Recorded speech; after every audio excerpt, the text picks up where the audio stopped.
Pai, do Filho e do Espírito Santo. Amém. A graça e a paz de Deus, nosso Pai, Jesus Cristo, nosso Senhor, estejam convosco. Bendito seja Deus que nos reuniu no amor de Cristo.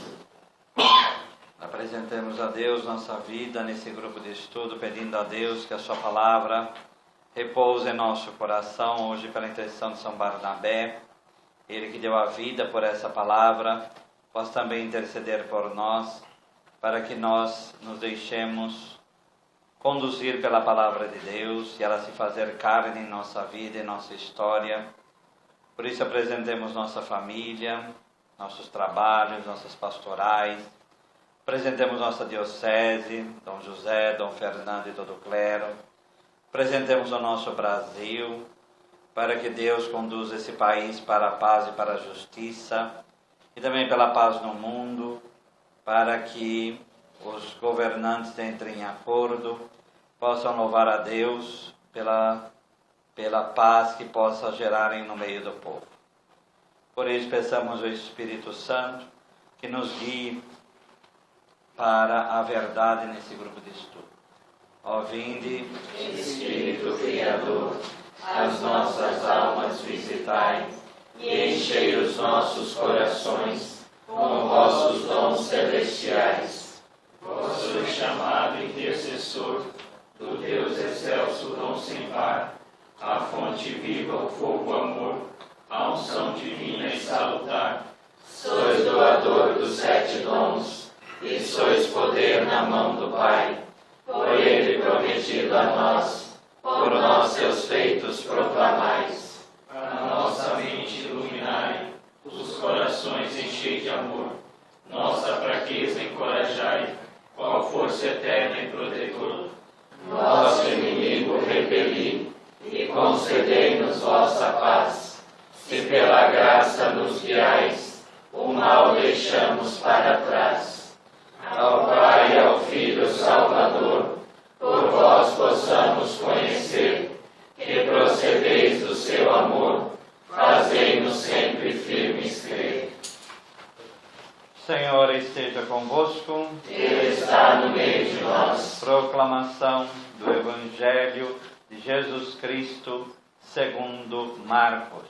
Glória a vós, Senhor.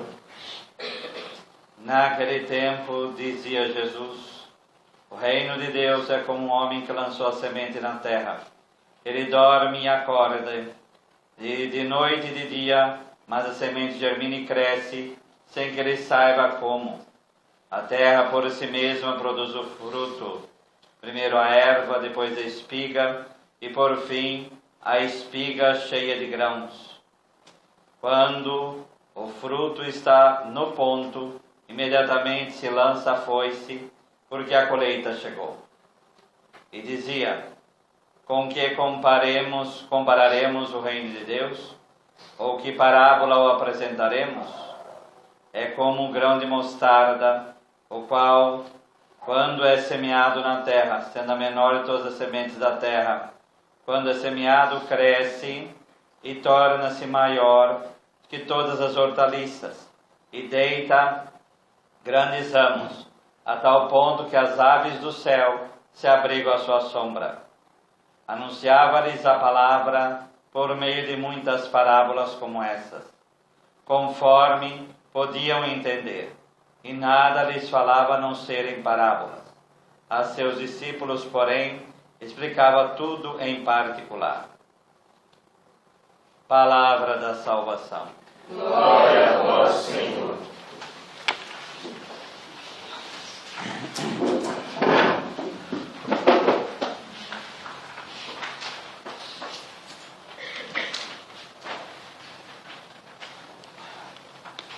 Então, mas parábola, esta história que vem com o intuito de comparação, né? De comparar a realidade do reino à parábola. Qual é o perigo que a gente possa cair aqui? A gente às vezes ouve, que nem a parábola do semeador, que é obviamente relacionada com essas daqui. às vezes a gente ouve tantas vezes, que a gente vai caindo no lugar comum e a gente corre o risco de... Isso daí já sei, já vi 1000 vezes. E deixar a si mesmo, né? E é aquele lugar comum, né? Aquele lugar comum. E a gente corre esse risco, que é muito perigoso isso. Porque a gente fazendo isso, a gente... Como o próprio Santo Agostinho antes da conversão, ele achava que a Bíblia era verdadeiramente uma história para criança, uma história da carochinha, como a gente diria hoje, né? Até que ele ouviu a pregação de Santo Ambrósio, né? A parábola, então, ela vem para ilustrar uma verdade, uma comparação, né? Um fato semelhante, uma analogia através de exemplo. E por que Jesus já não pega e já não fala direto? Por que usar parábola? É tanto bom isso que mesmo nós, 2000 anos depois, a parábola ela mantém a verdade no seu frescor. Por quê? Porque a gente com conceito, por mais que você saiba a língua grega, o substrato aramaico do Evangelho, nós temos uma tendência enorme para pegar palavras e acomodar do modo como a gente pensa. E aí a gente quer conduzir para a nossa cabeça. A parábola ela não permite que se faça isso. Por exemplo, você fala de perdão, você fala da parábola do filho pródigo. Por mais que você defina perdão, o quadro na nossa frente do pai acolhendo o filho e o abraçando e beijando, um quadro desse não precisa falar muita coisa para entender o que é perdão. Sabe que aquele moço perdeu tudo, jogou tudo fora, desprezou tudo, está lá sujo, mal lavado, e o pai, sem falar nada, corre, o abraça e o acolhe. Então, uma visão dessa, um quadro desse, faz com que a gente não intelectualize muito a palavra, porque a gente corre o risco disso. Não só a parábola, como o salmista diz, como a língua cola ao céu da boca, parece que a gente sente a nossa língua colando ao céu da boca. Parece que a gente, quando no Salmo 20 vai falar, eu sou um verme, não um homem, a gente imagina o que o salmista quis dizer perfeitamente. Então essas imagens plásticas faz com que a gente não acorrente a palavra de Deus nos nossos raciocínios. Porque nós, como seres humanos, a gente tem uma capacidade imensa para fazer isso, tá? A palavra parábola é jogar junto, né? Então, mas nesse sentido de quê? De uma coisa semelhante. Uma coisa que você compara, mas na forma de uma história. Ou uma realidade como é aqui. No versículo 26, o reino de Deus é como? Tá? No versículo 30, com que compararemos o reino de Deus? Tá?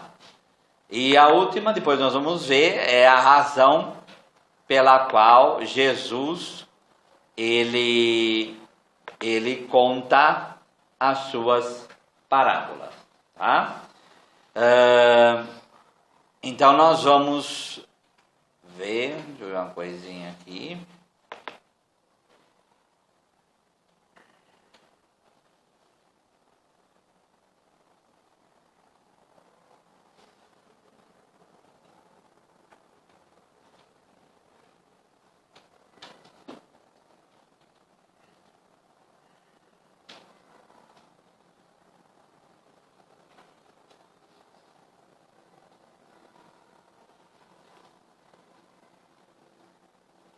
Então, quando fala aqui a homosome, quer dizer, homo, é a mesmo prefixo de homossexual, tá? Mesmo.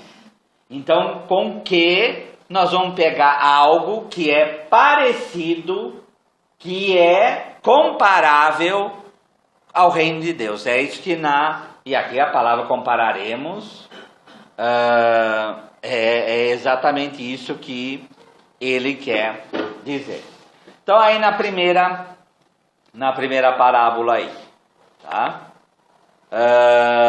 Disse ainda, o reino de Deus é assim como um homem lançasse a semente à terra.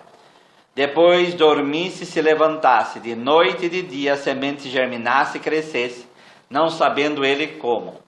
A terra por si mesma frutifica, primeiro a erva, depois a espiga, e por fim o grão cheio na espiga. E quando o fruto já está maduro, logo se lhe mete a foice, porque é chegada a ceifa. Então, primeiro, a gente lembrar da parábola do semeador. O verbo aí, homem que lançasse, que no caso aí deve ser balo, no mínimo, né? Lançar, por quê? Porque não é aquela coisa de fazer sucos direitinho com arado, aquela coisa bem, plantar cada coisinha na sua cova. Não é assim, né? Então, ele ia com um alforje do lado, cheio de semente, e o semeador ia jogando essas sementes, tá? Ele ia jogando, né?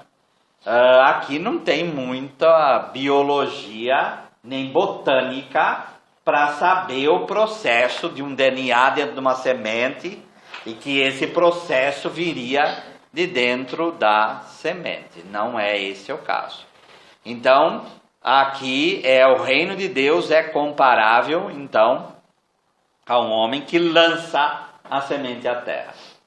Mas qual que é o centro aqui? Ele dorme, levanta de noite e de dia, a semente germinasse, crescesse, não sabendo ele como. Não sabendo ele como, tá?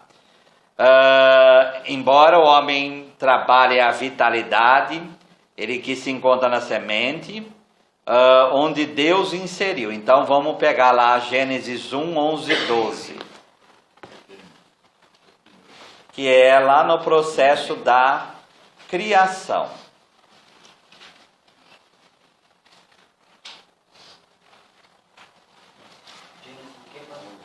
Gênesis 1, versículo 11. Então, qual que é a visão do homem bíblico aí sobre a semente, né? Deus disse que a terra verdeje de verdura, ervas deem semente e árvores frutíferas deem sobre a terra, segundo sua espécie, frutos contendo sua semente. E assim se fez. A terra produziu verdura, ervas que dão semente segundo a sua espécie, árvores que dão segundo a sua espécie, frutos contendo sua semente. E Deus viu que isso era bom. Uma tarde e uma manhã, terceiro dia. Então, o terceiro dia é o símbolo da própria vida, tá? O número 3 é vida em toda a Sagrada Escritura. E aí, o que acontece aqui? Qual que é a mensagem do homem bíblico?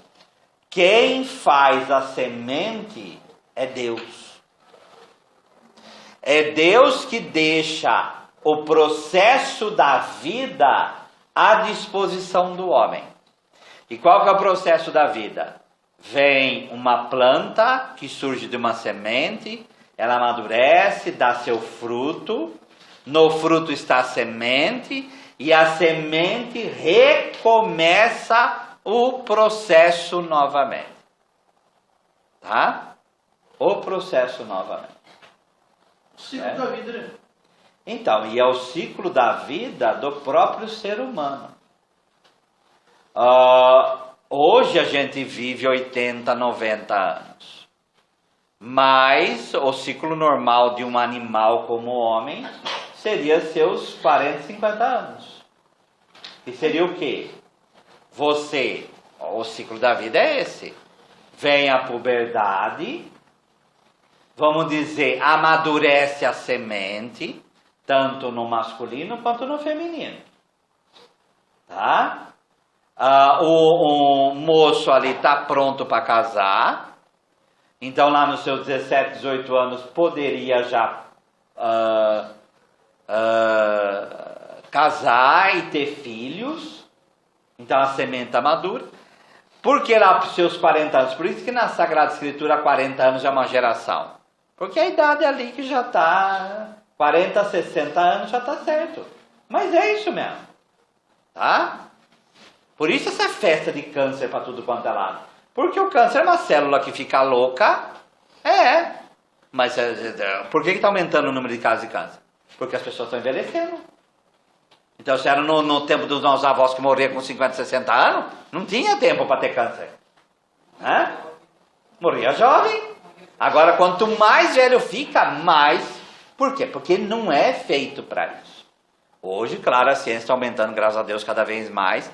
E a coisa está melhorando. Quando o homem e a mulher têm lá seus filhos que os seus 20 e poucos anos, que é a idade de procriar, ele deveria morrer. Ele deveria morrer. E isso seria o ciclo animal da vida. Animal da vida. Claro que não é assim. Então tem muito que melhorar esta. E com o Salmo 89 vai falar... Os mais fortes talvez cheguem, as de vida chegam aos 70. Os mais fortes talvez cheguem aos 80. A maior parte é ilusão e sofrimento. Essa é a vida. Tá? Mas voltando aqui. Qual é a mensagem do homem bíblico aqui? É Deus que enfiou a vida na semente que faz ela germinar. A gente por si... não pode falar, eu tenho o poder da vida. Quem que pode falar isso? Só se for uma pessoa extremamente insensata. Mas nenhum pai, nenhuma mãe pode falar, eu tenho o poder de dar a vida. Quem que pode falar isso? A gente tem que saber o que? É Deus quem dá. Como é Deus que dá para as plantas esse poder. E isso daí tá perfeito ainda hoje. Querendo ou não. O homem brinca de transgênico, brinca de modificação, a ciência faz todas essas coisas, mas faz com aquilo que Deus fez. Ainda não se inventou. O homem não conseguiu construir um DNA ainda. Tá? E sabe Deus se um dia vai conseguir. Mudar, cortar, vai emendar é uma coisa. Agora fazer é outra coisa. Tá? Essa vitalidade que se processará segundo o seu próprio ritmo, porque Deus continua agindo. Então vamos pegar 1 Coríntios 3:6.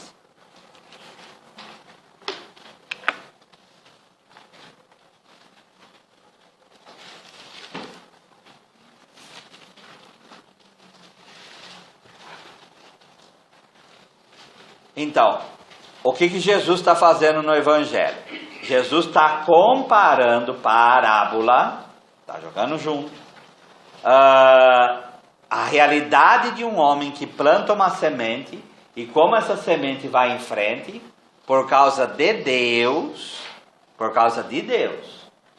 Então ele fala claramente, não sabendo ele como.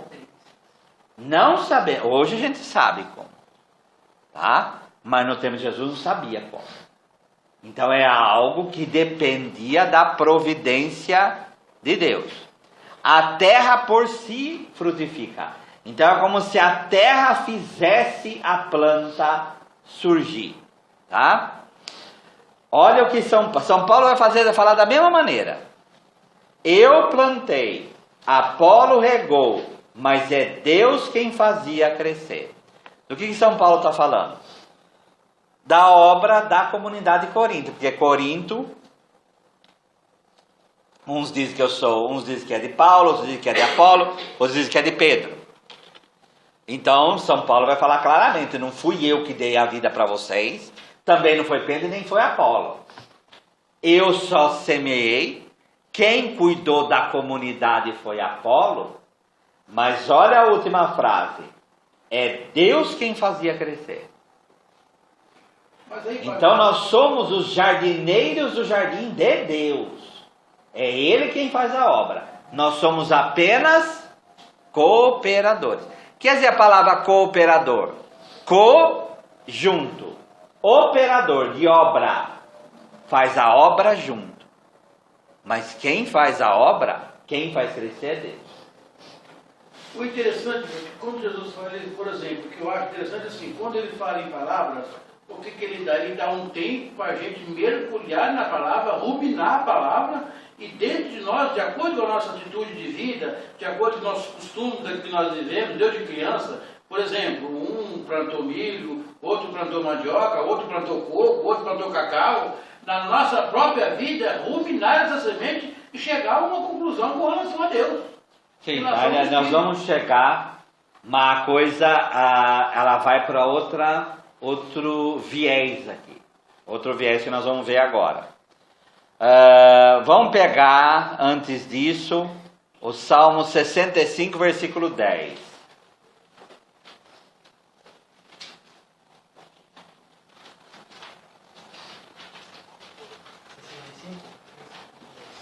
Isso.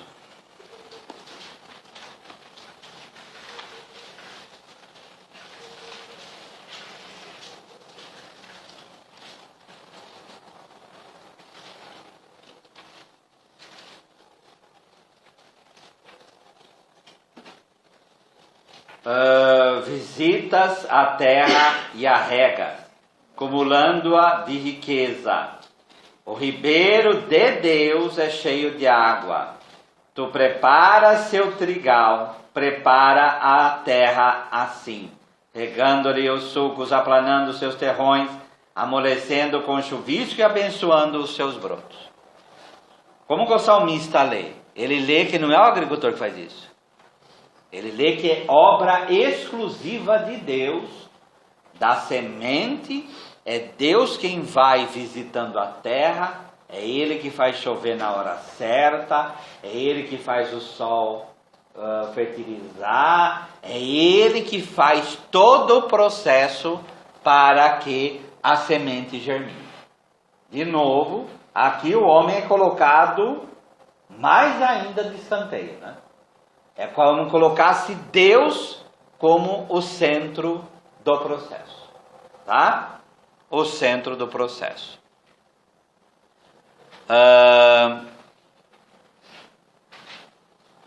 Vamos lá, Salmo 127, versículo 2. Então, já que está no Salmo aí, vamos lá para o Salmo 127.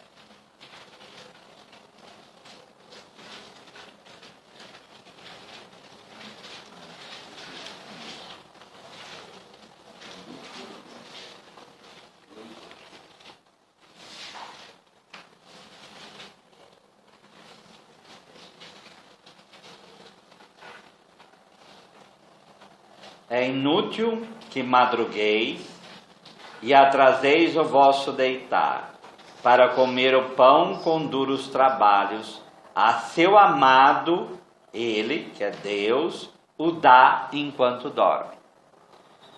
Ao mesmo tempo que o homem é chamado a trabalhar, a cooperar, mas por outro lado, o homem é chamado a ver o quê? Não é o seu trabalho que vai construir o mundo. Não é o seu trabalho que vai construir o mundo. Então é Deus quem vai à frente, Ele que vai pegar o nosso trabalho e vai fazer o nosso trabalho frutificar. Tá? Isso quer dizer que a gente vai ficar de braços cruzados? Não. Quer dizer que a gente vai saber qual é o nosso lugar. Tá?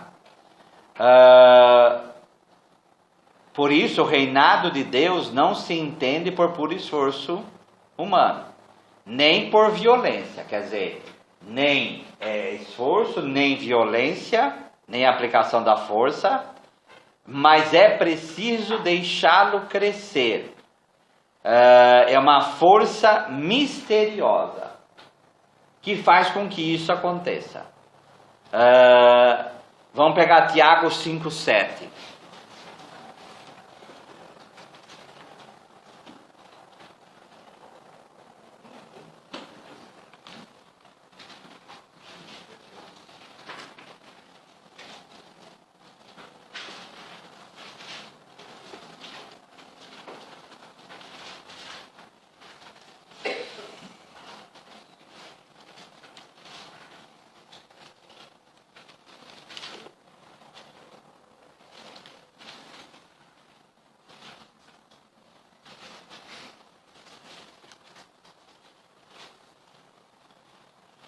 Sede, pois, pacientes, irmãos, até a vinda do Senhor. Olha aqui, então sede paciente. Vede como o lavrador espera o precioso fruto da terra, aguardando que ele pacientemente, que venham as chuvas temporãs e as serôdias. Tá? Esse é o tema da parábola. Tá? Olha no versículo 28. A terra por si mesma frutifica. Primeiro, surge a erva. Segundo, a espiga. É óbvio que Jesus está falando do trigo aqui, viu? Tá? Israel, nesse tempo não tinha milho, tá? O milho vai ser descoberto 1500 anos depois, tá? E por fim o grão cheio de espiga. E quando está maduro, logo ele mete a foice. Qual é a mensagem? Se fosse fazer homilia domingo, qual é a mensagem que vocês colocariam a partir daqui? Vamos pensar que o tema daqui é o reino de Deus. O que é o reino de Deus?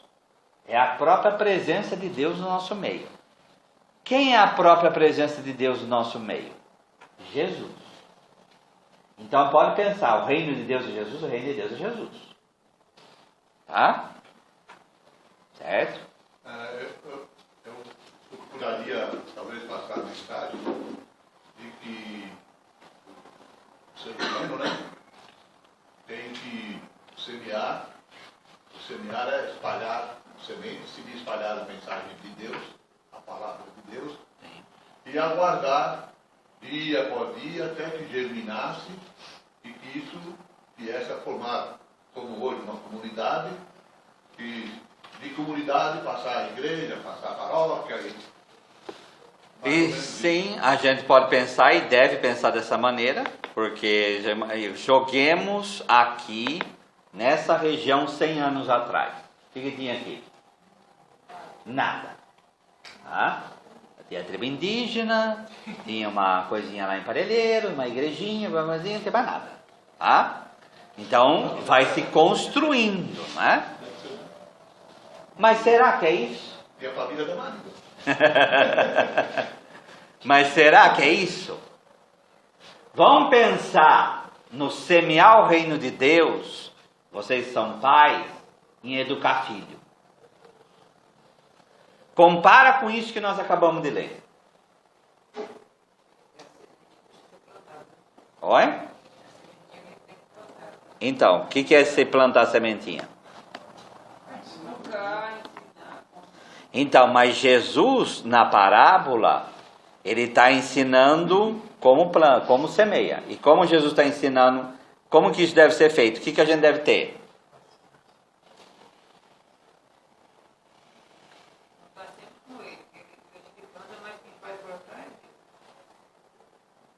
Sim. Paciência. Então. Porque ele dorme de dia e de noite. E daí germina sem saber como. Então, acho que... Então, mas o equilíbrio da coisa aí qual é? Qual que é o equilíbrio da coisa aí? A confiança total na providência divina. Mas por outro lado, a gente tem que Lançar. trabalhar. Porque o texto em si também Tem é que trabalhar. baseado. Se a gente larga os filhos no mundo, que nem certos pais falam, larga os filhos, não está nem aí com a história, eles vão se criar? Vai ou não? Não vai. Então a gente tem que fazer, a gente tem que semear. Por outro lado, a gente também tem que pensar o quê? Qual é o outro lado dessa questão que eu estou colocando? A gente tem que cooperar. Mas qual que é o outro lado? Nós por si só não fazemos a obra. Então, e essa obra de Deus, aí vem, como que ela é?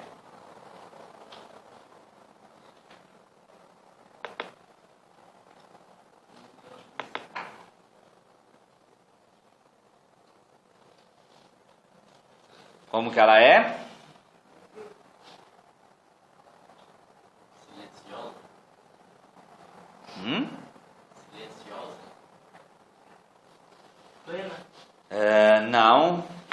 Não. Olha aí. Primeiro vem a planta, depois vem a espiga, depois vem o grão e depois a foice. A gente vê aqueles filmes que tem aquela fórmula mágica, né? Que você joga em cima da plantinha, tchuf, e vem, né? Dá para fazer isso? Isso existe? Por mais que o ser humano tenha desenvolvido, eu nunca vi um cientista falar que isso existe. Tem que cultivar. Tem que regar, né, pai? Regar e tem que... Tá faltando um verbo aí. Não, tem que cuidar, tem que plantar, tem que cuidar e depois colher. Mas nesse processo todo, qual é o verbo que está faltando? Oi? Esperar. Não tem liquidinho mágico para você jogar e tuf, surgir. Não existe esse líquido mágico. Não existe. Então, essa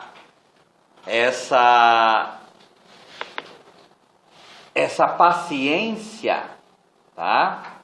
Essa paciência que o São Tiago vai falar, deixa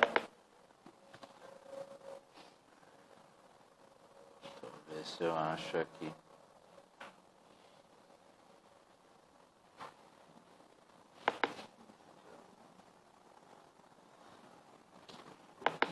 Essa paciência de saber que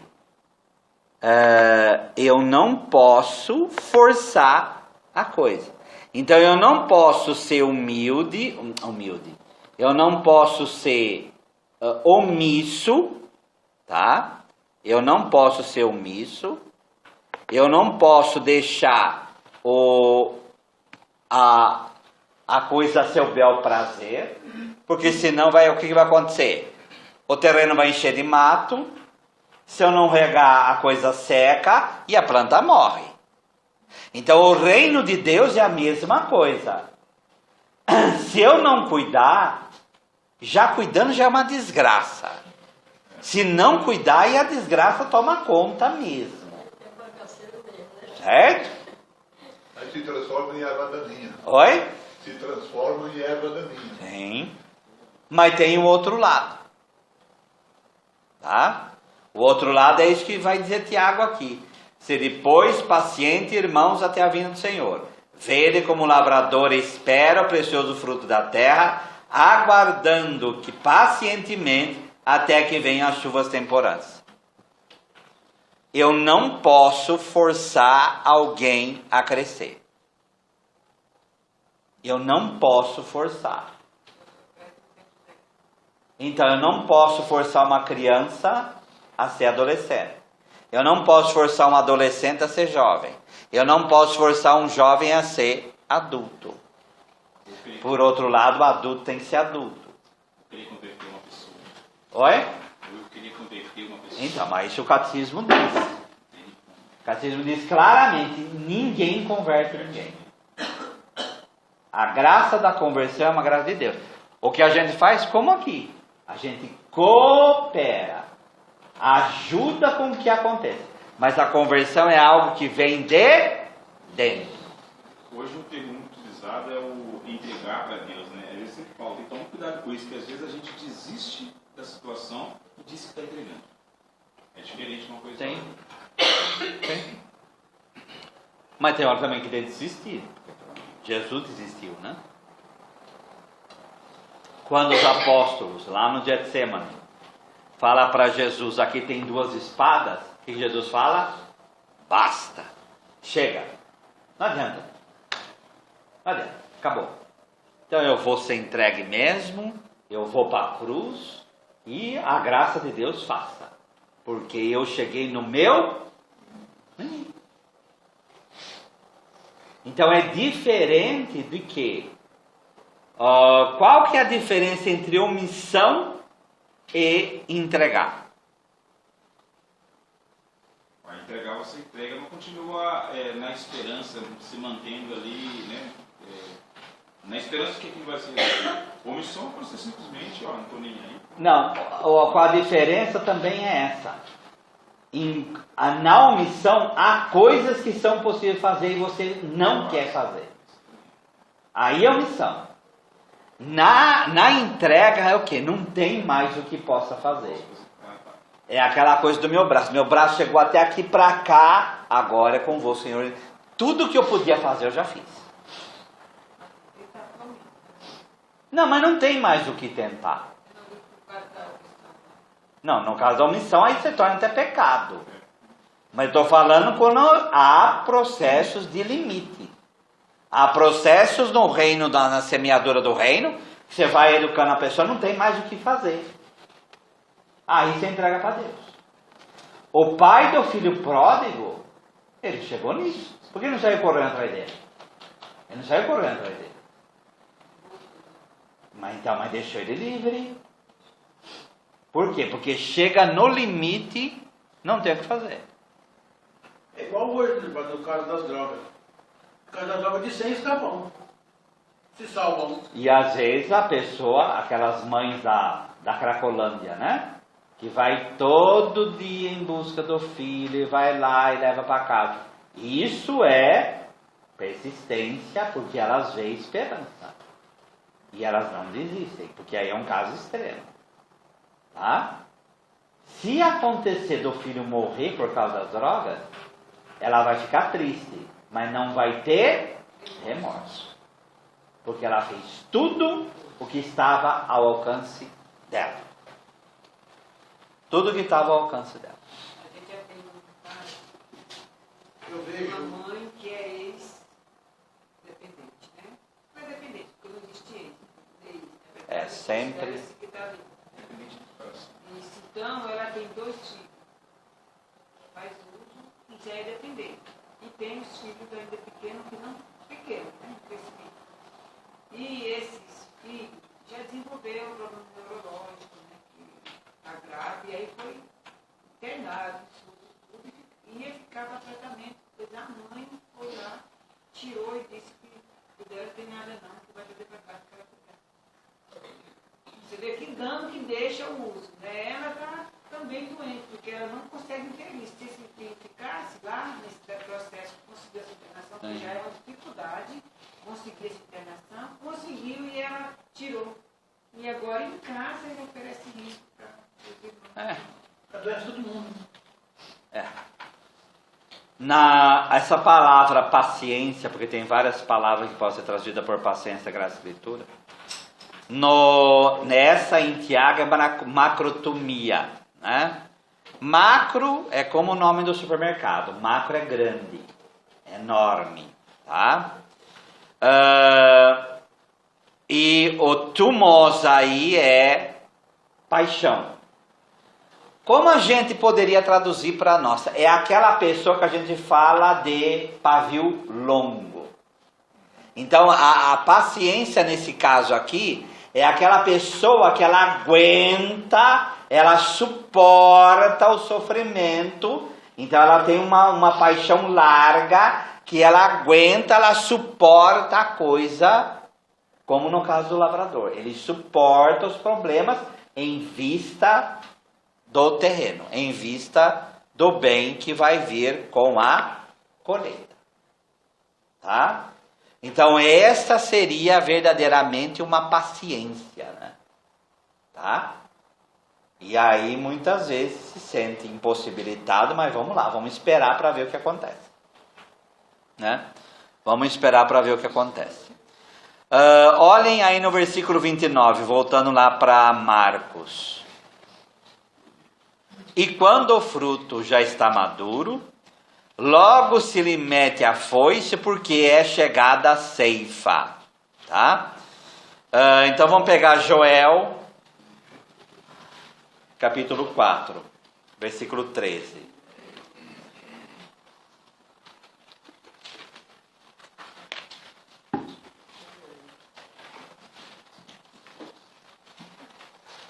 Nossa, foi certo? Aí eu não sei, né? Está depois de Oséias, está depois de Daniel, está depois de Ezequiel. Né? Depois de Gênesis. E está antes de... Está antes de Amós. 4:13. 13. Vamos fazer a teologia da foice aí. Lançai a foice porque a messe é colheita, tá? Está madura. Vinde, pisai, porque o lagar está cheio. Lagar é onde se pisa as uvas, tá? As tinas transbordam, pois grande é a sua malícia. Chegou no ponto, não tem mais o que fazer. Chegou a hora da colheita. Chegou a hora de passar a foice. Então o que é a foice aqui? No 29 aqui. O fruto está maduro, logo ele mete a foice porque é chegada a hora da ceifa. Chegou a hora da colheita. Separou o bom e o ruim. Então, mas antes do bom e o ruim separar, porque a gente separa depois. O que é a colheita? A colheita é o juízo. Então nós temos o nosso itinerário de vida. Quando o reino de Deus estiver amadurecido em nós, vai chegar a hora que Deus vai passar a foice. E vai levar embora. E vai levar embora. Portanto, quando que Deus leva a gente embora? Então, a morte virá quando? Então, mas que hora é essa de acordo com a parábola no versículo 29? Então, quando nós estivermos maduros no reino de Deus, o reino de Deus estiver maduro em nós. Tradução, quando nós formos cristificados. Quando realmente não sou eu quem vive, é Cristo que vive em mim. Nessa hora, a gente morre. E nesse caso, quem amadureceu, quem não amadureceu, vai... Então, aí Jesus vai falar da... Qual a comparação que Jesus faz? Nós estamos falando de trigo, chefe. Padre, mas e como que fica, por exemplo, uma pessoa que morre por uma fatalidade, uma criança? Então, é um mistério. É um mistério. Por exemplo, Santa Teresinha do Menino Jesus. O reino de Deus amadureceu nela com 24 anos. Tá? Jacinta, hoje faz 110 de Francisco, né? O irmão de Lúcia, né? Então, ele amadureceu. Ele amadureceu lá com seus quantos anos ele morreu? Nem sei. Foi novinho, né? Ele amadureceu. O reino de Deus amadureceu nele como praticamente criança pré-adolescente. Tá? Quando o reino de Deus vai amadurecer em nós? Não sei. Não sei. E aí vai chegar a hora da foice. Agora respondendo a pergunta aqui do Zé. E aqueles que são maus? É a palha, gente. O que é a palha? A palha não é a sobra do trigo. A palha é aquilo que não frutificou. A gente às vezes não planta, porque para nós trigo é muito longe, né? Quantas vezes você vê trigo na vida? Por aqui não tem trigo, é lá no sul que tem, né? Que o nosso clima aqui não favorece. Mas a gente conhece milho. Tá? Não tem aqueles milho que a gente planta que não dá espiga nenhuma? Então, comparando o milho que dá fruto, esse vai para o celeiro. Aquele pé de milho que só tem aquele cabelinho, não foi para frente? Para onde que vai? A hora que seca, o que a gente faz? Junta as toceiras no meio do terreno e taca fogo. Então, esse vai ser aquele. Ele nasceu, ele cresceu, mas não foi para frente, não produziu. O reino de Deus não amadureceu nele. Por causa do reino de Deus? Não, por causa dele. Ele não deixou isso acontecer. A própria pessoa. Deu para entender? Vamos ser julgados por isso. Apocalipse 14:15. É uma outra figura da mesma teologia da foice aí. Tá? Tem alguns lugares que a foice é o símbolo da morte também. Mas por isso, é o símbolo da morte. Por causa disso aqui. E agora em Apocalipse 14, 15 é mais claro ainda. Olha quem está com a foice na mão aqui. Depois disso, olhei, havia uma nuvem branca, e sobre uma nuvem alguém sentado, semelhante ao Filho de Homem. Quem é? Bem-vindo. Com a coroa de ouro na cabeça e nas mãos uma foice afiada. Deixa eu falar alguma coisa? Então, olha a cena. E isso tem igreja, tem essa cena aqui. Jesus sentado no trono com uma foice de ouro. Os pintores pintam com uma foice de ouro na mão. Então Jesus está assim, com a foice de ouro na mão. Pronto para passar a foice. Mas, querendo ou não, vai ter como o milho ficar no meio do milharal verde? Maduro? Não. Ele vai ter que sair. E nós, uma hora, vamos ter que sair também.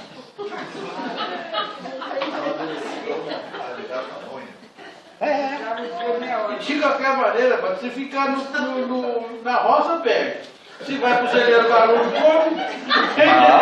Mas se o grão de trigo não cair por terra, permanece. Jesus está falando dele mesmo, gente. Não está falando de nós. Porque ele aceitou o próprio processo de que ele foi o primeiro ceifado. O primeiro que foi realmente ceifado foi ele, do reino de Deus. Bem claro, claro que outras pessoas morreram antes de Jesus, óbvio, né? Mas o primeiro ceifado do reino de Deus é o próprio Jesus, é o próprio reino. Deu para entender? Não faz tudo isso. Eles catam o milho, recolhem e levam para o paiol. O que não presta, eles largam lá, ou o gado come, ou então eles soltam os porcos do meio, que o porco come tudo. Mas tudo tem utilidade. Agora, a palha seca só serve para ser queimada, não serve para nada. Então é aquela vida que não serviu para nada. Triste isso. Esse é o tema, né, padre? Que devia preocupar muitas pessoas. Porque eles pensam que estão fazendo coisas inúteis, que estão sobrepujando outros e a vida deles Tem nada. tem nada. Nada. Viver da moda, viver da vaidade, viver da aparência, viver do transitório. Nada. Nada. Tá? O grão de mostarda. Então, a lição dessa parábola que nós vimos é a paciência. Ninguém pode forçar o botão de rosa a abrir. O botão de rosa tem que abrir no tempo dele. Tá? Na mostarda, sublinha aí essa desproporção entre o tamanho da semente e a planta que dela surge. Aí nós vamos para a primeira leitura. Então vamos lá, Ezequiel 17. A primeira leitura ela faz ponto exatamente com essa segunda parábola aí. Tá?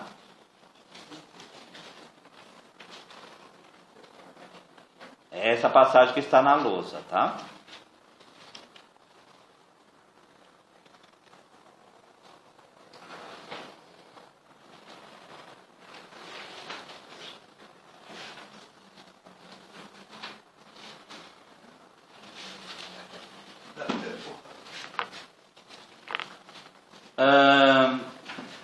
Assim diz o Senhor Deus: tomarei o cimo do cedro, da extremidade dos seus ramos, um broto, tomarei e plantá-lo-ei em meio, eu mesmo, sobre o monte alto e elevado. Plantá-lo-ei sobre o alto monte de Israel. Ele deitará ramos e produzirá frutos, tornando-se um cedro magnífico. Cedro é aquela árvore que é o próprio símbolo do país hoje, que é o Líbano, né? De modo que a sua sombra habitará toda espécie de pássaro, a sua sombra dos seus ramos habitará toda sorte de aves. Tá? O versículo 24. E saberão todas as árvores do campo que eu, o Senhor, é que abaixo a árvore alta e exalto a árvore baixa, e seco a árvore verde e faço brotar a árvore seca. Sim, eu, Senhor, o disse e faço. O que tem a ver a primeira leitura então com o Evangelho? É Deus que faz. Oi? Deus que faz. Então, não, mas aqui ele é que faz, mas o que ele está fazendo? Qual que é o centro da coisa aqui? Tanto dessa, é uma parábola também, quanto também da nossa parábola lá do grão de mostarda. Qual que é o centro? Não. Então, não, mas qual é a ênfase da? Não é, a plantação é a primeira parábola. Da mostarda, qual que é a ênfase? Não é a plantação aqui. Qual que é a ênfase? Para onde que Jesus está convidando a gente a olhar? Oi? Ele está fazendo a gente olhar que de uma sementinha pequena, tá? Vem uma grande árvore. Para quê? Para enfeitar o mundo? Para acolher e ser morada dos pássaros. Quem são os pássaros?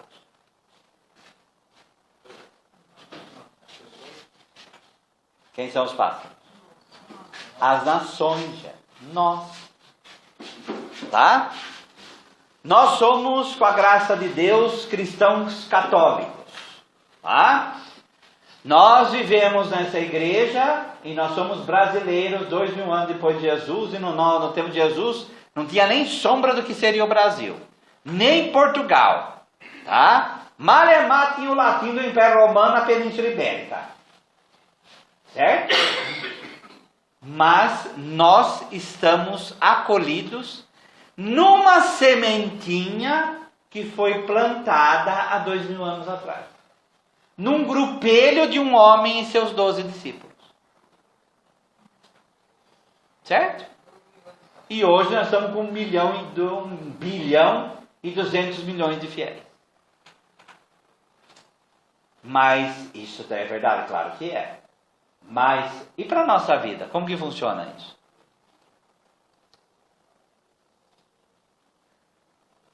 O reino de Deus é como semente de mostarda. Você planta e depois de uma sementinha pequena sai uma árvore para acolher aves. Como que a gente pode transportar isso para a nossa vida pessoal?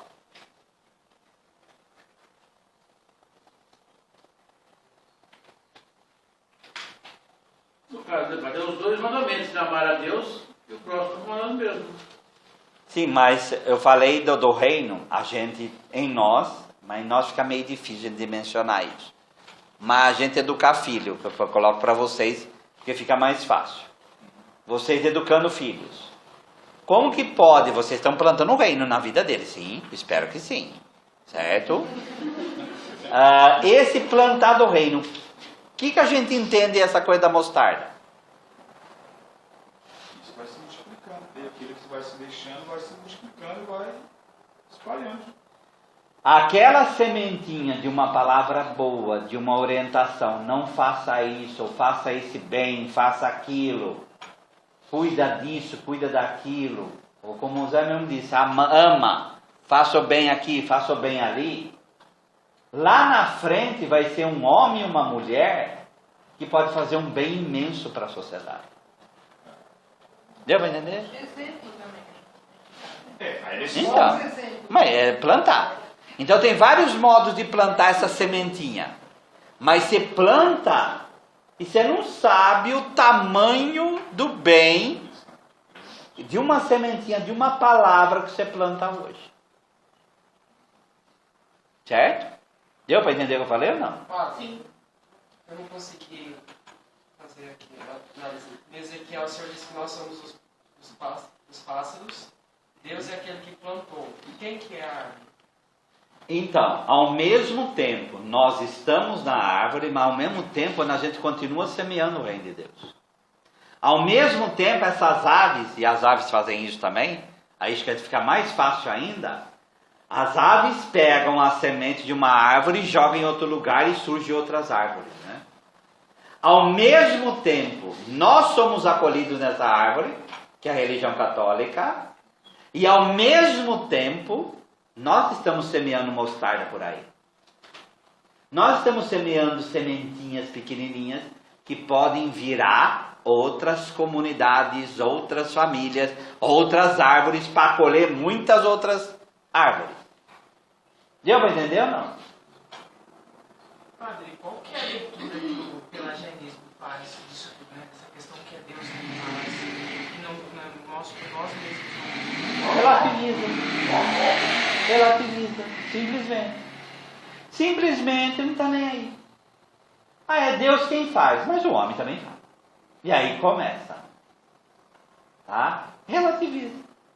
Uma heresia, ela sempre pega uma parte, ela nunca pega toda. Por isso vira heresia. Tá? Nós cremos que a doutrina é verdadeira quando ela pega o todo.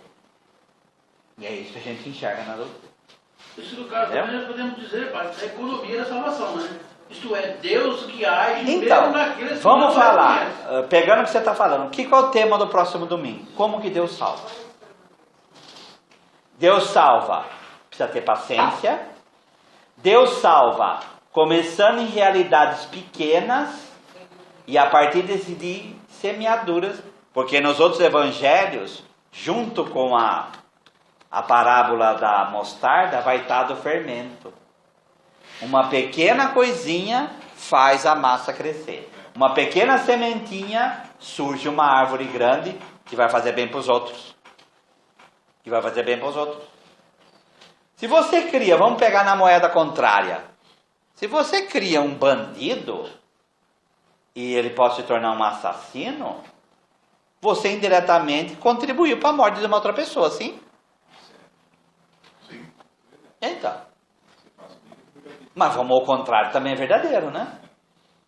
O bem que o teu filho faz, o bem que o teu neto faz, o bem que o teu bisneto faz, e se tem uma sementinha sua lá, quer dizer que você indiretamente também fez o bem. Isso é corrigir os limites, né? Não, corrigir os limites e ensinar a fazer o bem. Certo? De uma sementinha, lá 10, 15, 20, 40 anos lá no futuro, o bem feito lá, que acolheu muita gente, que fez o bem a muita gente, é fruto da sementinha que foi plantada aqui. E uma palavra maldita também, filho, que daí vai Sim. afetar para a festa da vida. Sim. Agora, isso aí é muito. Tem muitas explicações de provérbios, né, cara? Sim. Provérbios Ah, por quê? ensinam. Como começa o provérbio? Filho, escuta. E assim começa. Então, filho, escuta. E aí vai. Tá? No fim do mundo, a gente vai ser julgado por isso. Nós somos fruto do bem que outros fizeram. E o bem, a sementinha que a gente lança hoje, a gente vai morrer. Mas a sementinha vai passando. E lá no fim do mundo, 40 mil anos depois de nós, quando vier o fim do mundo, vai falar o quê? Olha, aquele bem que você fez, essa sementinha perpassou 40 mil anos e frutificou até hoje. No fim do mundo isso se descortina para nós. Por isso que o fim do mundo vai ter o juízo final. Aí entra a paciência, né? Quando você fala paciência. A gente pode pensar e definir que paciência seria quando... o que me faz ter paciência? Convicção, fé, porque, por exemplo, o que faz eu esperar, o que faz o agricultor ter paciência? É que ele tem convicção que aquilo vai dar um resultado. Então a paciência é resultado disso, Sim. fé e convicção. Vamos pegar então, pegando o que você está falando, pega 1 Coríntios 15. E eu vou procurar o versículo.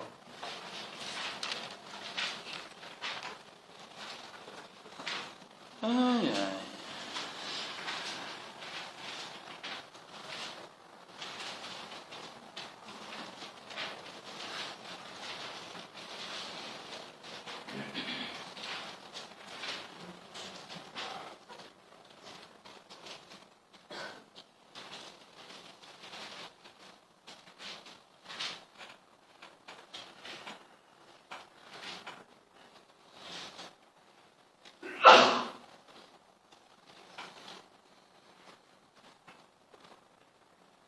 Deixa eu achar aqui.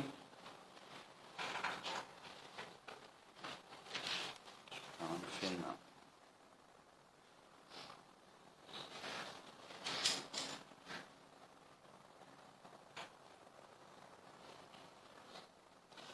O último versículo do capítulo 15. Assim, irmãos amados, sede firmes. Essa firmeza é a mesma coisa que paciência. Inabaláveis. Fazei incessantes progressos na obra do Senhor. Cientes de que a vossa fadiga, o vosso trabalho, não é vão no Senhor.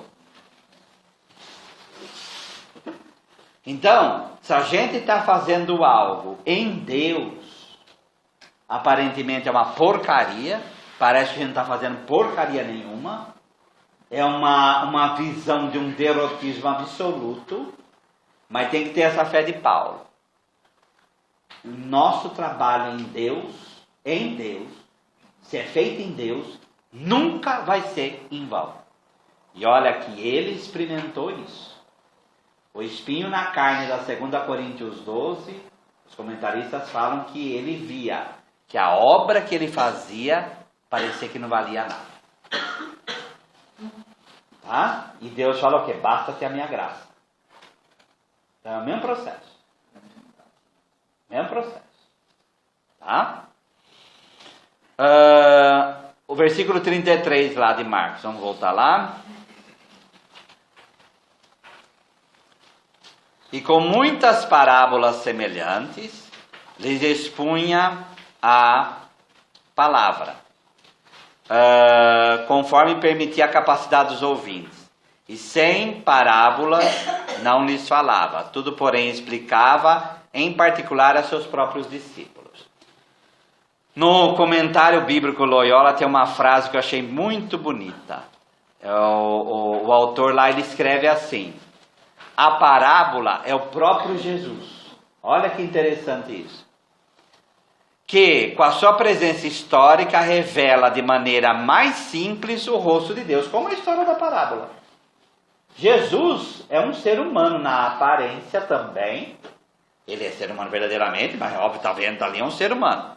Mas de maneira simples ele explica quem é Deus, porque ele é Deus. Tá?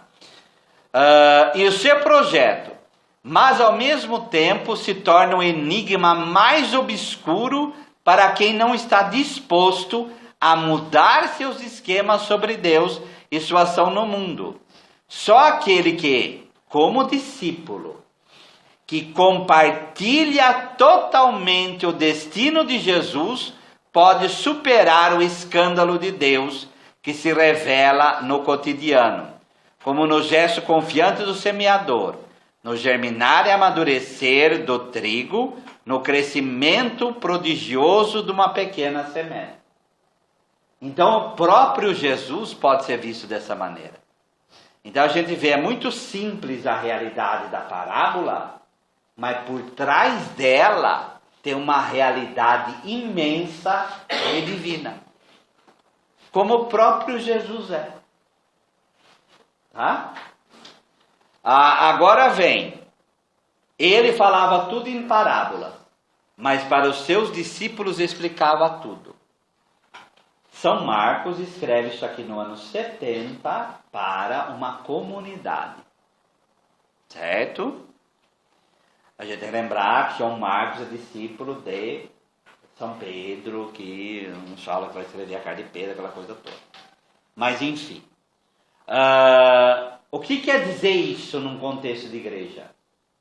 E a mesma coisa o segredo messiânico. O que Marcos está falando? Para aqueles que ouvem lá fora, a multidão ouve as parábolas. Mas para entender a parábola tem que fazer o quê? Fazer parte do corpo de Cristo. Então, tem que entrar na casa. O que é a casa? A casa é a igreja. E lá você vai entender o que é a parábola. Só sendo discípulo. Não, se não participa, não só pode até ouvir, mas não entende. não compreende. Essa diferença entre ler e estudar. Essa diferença, acho que nem isso, é a diferença entre escutar e ouvir. É a diferença entre Marta e Maria lá em Lucas 10. Marta está dispersa, Maria está com atenção em Jesus, sentada aos seus pés. Ela escolheu a melhor parte. Tá? Então é aquela coisa de procurar verdadeiramente qual é a verdade. Tá? Então a gente pode fazer que nem os atenienses com São Paulo. Nós ouviremos outra hora. Então não quero nem saber. Não quero nem saber. Mas Tá? quando o senhor fala assim, é a mesma coisa que para nós, leigos, em relação a isso aí. Por exemplo, muitas coisas na Bíblia, para a gente, a gente bate o olho assim e é até meio complicado. Ou podemos ter alguma interpretação, muitas vezes até temos, né? De maneira distorcida. O que acontece? O magistério, né? Os seus padres, fazem exatamente isso com os povos. Não é mais ou menos nessa mesma linha? É? Porque é isso que a igreja nos chama, não é isso? Chama o leigo para isso, para essa formação. E não É que nem nós estamos fazendo aqui. Né? E não pegar, a gente pega as coisas no ar e já sai sendo multiplicador. Não, segundo a minha convicção. ou pega uma parábola como essa e fica muito superficial a coisa. Ou sai segundo a minha convicção somente. Sim. Né? Sim. Distorce muitas vezes. Tá? É a mesma pregação do evangelho, ele pode sem se basear em nada. É, exato. Sai falando aquilo que acha que Sim. Que acha que é, né? Mas para entender, não só para falar, mas para entender também, precisa ser discípulo. O que é ser discípulo? Eu quero viver o que o meu mestre ensina. Se você ter ouvido só intelectual, olha que bonito tudo isso, lindo, maravilhoso, mas não viver, não procurar viver, não for assumindo isso na vida, não adianta nada. Tá? A segunda leitura, 2 Coríntios 5, 6, 10, essa que está na lousa aí. Temos sempre, portanto, sempre bom ânimo, sabendo que quando no corpo, vamos lembrar da foice aqui de novo, estamos ausentes do Senhor, visto que andamos por fé e não pelo que vemos. Entretanto, estamos em plena confiança, preferindo deixar o corpo e habitar com o Senhor. É por isso que também nos esforçamos, quer presentes, quer ausentes, para lhe sermos agradáveis. Porque importa que todos nós compareceremos perante o tribunal de Cristo, para que cada um receba segundo o bem ou mal que tiver feito por meio do corpo. Então, quem for fazer homilia domingo, desemboca na 2 Coríntios 5, a teologia da foice. Tá? Vai chegar um dia que nós vamos apresentar para Deus aquilo que nós fizemos com o reino de Deus na nossa vida. O mal, o bem ou mal que nós tivermos feito com o nosso corpo, com a nossa vida, com aquilo que nós somos. Mas, Micael, a Bíblia, né, foi traduzida, você fez, ela, acho que até hoje, por mais que tenha sido estudada, até hoje ela tem coisas novas. Sim. Talvez coisas que hoje fogem à nossa compreensão, por mais que a gente tente, por mais que o senhor explique, eu acho que tem coisas que a gente ainda, não sei eu, né? A maioria ainda vai ver coisas novas. É porque é a palavra de Deus, né? Os judeus eles têm uma frase muito boa que fala assim: a Torá tem 70 faces. A Torá é o Pentateuco, né? Mas não é a Torá por inteira só que tem 70 faces. Cada palavra tem 70 faces. E o que são 70 faces?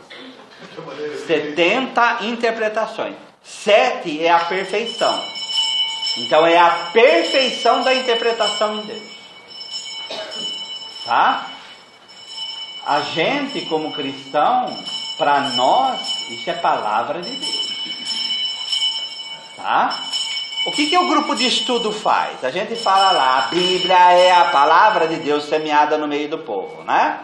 O que a gente faz aqui? A gente faz com que a semente, ela germine. ela vem a vida para fora. Tá? Eu não sei se a gente está conseguindo isso. Mas o objetivo é esse. A gente pode ouvir 70 vezes, 80 mil vezes a mesma palavra.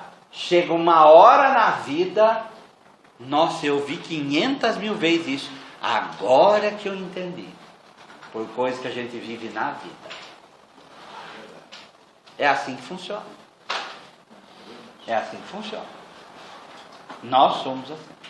Por isso a gente tem que ver. É palavra de Deus? Sim.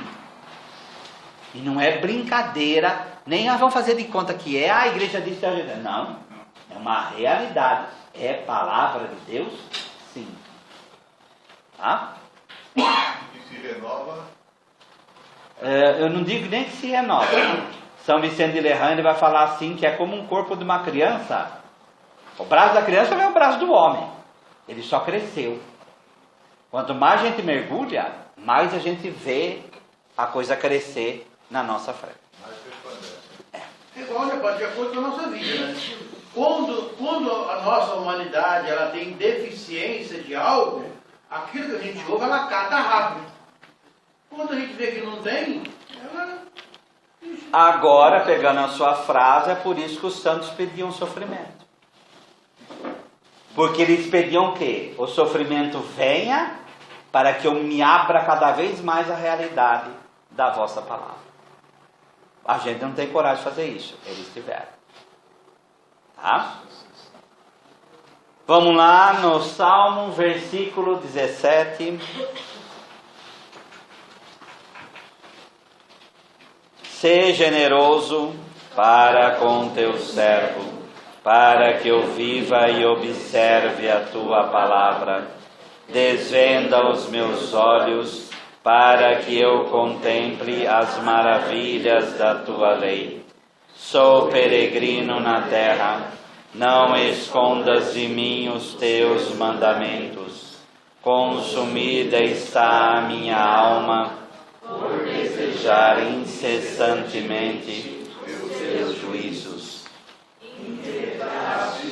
Os soberbos, os malditos, se desviam dos teus mandamentos.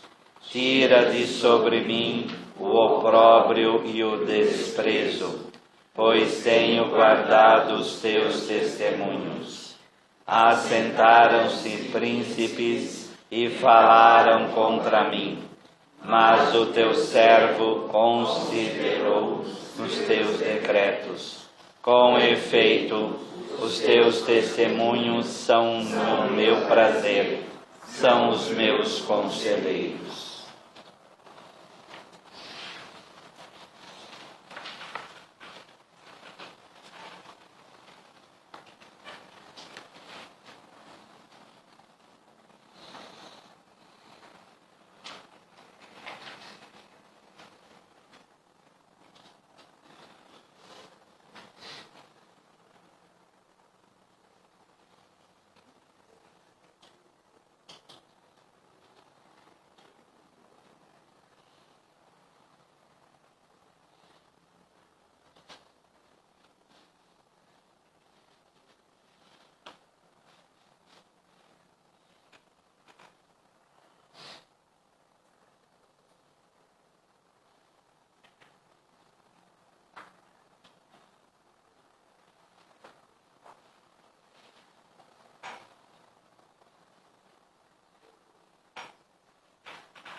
Glória ao Pai, ao Filho e ao Espírito Santo. Como era no princípio, agora e sempre. Amém.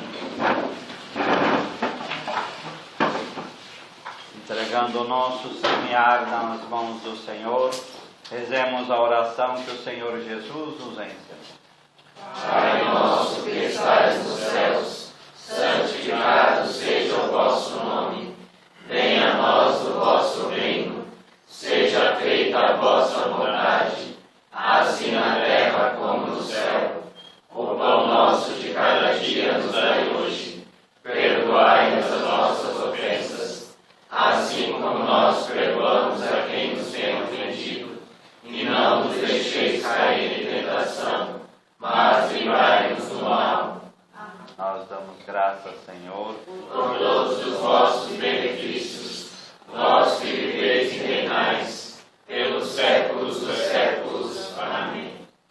Nossa Senhora da Divina Revelação, rogai por nós. São Jerônimo, Rogai por nós. Senhor esteja convosco. Ele está no meio de nós. Abençoe-vos Deus Todo-Poderoso, Pai, e Filho e Espírito Santo. Amém. Glorificai o Senhor com vossas vidas e deem paz, que o Senhor vos acompanhe. Graças a Deus.